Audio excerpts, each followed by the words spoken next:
अन्तिम गन्तव्य आइपुग्यो।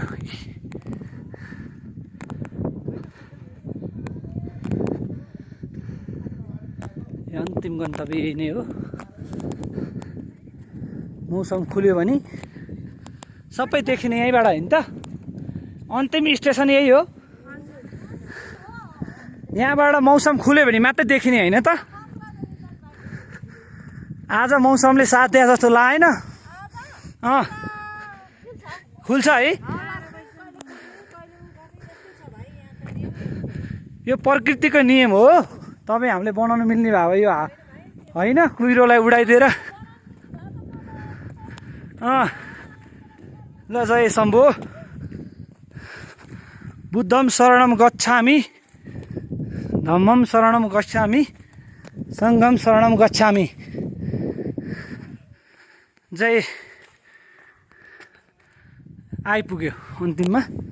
मसँग आउनु भएको छ मेरो ससुरा बुवालाई चाहिँ अलिकति टाउको दुख्ने समस्या भएर मैले तल छोडेर आएँ। म एक्लै आइपुगेँ यहाँ चाहिँ,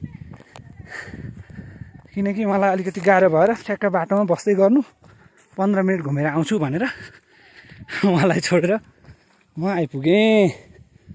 ल हेर्नु टावर रहेछ, खुल्या रहेन छ आज यो के हो यो।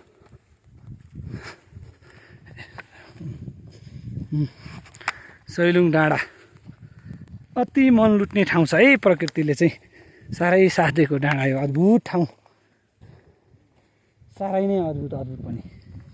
हेर्नु हेर्नु त, सैलिङ्गेश्वर महादेव भगवानको कृपाले यहाँसम्म आइपुग्यो। धन्य प्रभु। सम्पूर्ण देवी देउरालीलाई कोटी कोटी नमन। बुद्धको आदर्श र मेरो जीवनको भोगाइले यहाँसम्म ल्याइपुर्यायो। ल जय शम्भो। त्यहाँ चाहिँ घोडा चरी गाई कि गोरु चरिरहेछ त्यहाँ।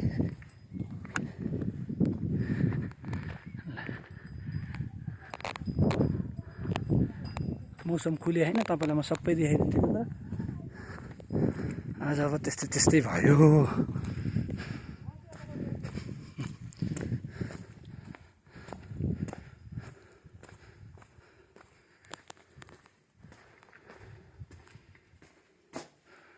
भित्र चाहिँ यस्तो छ, बुद्धं शरणं गच्छामि।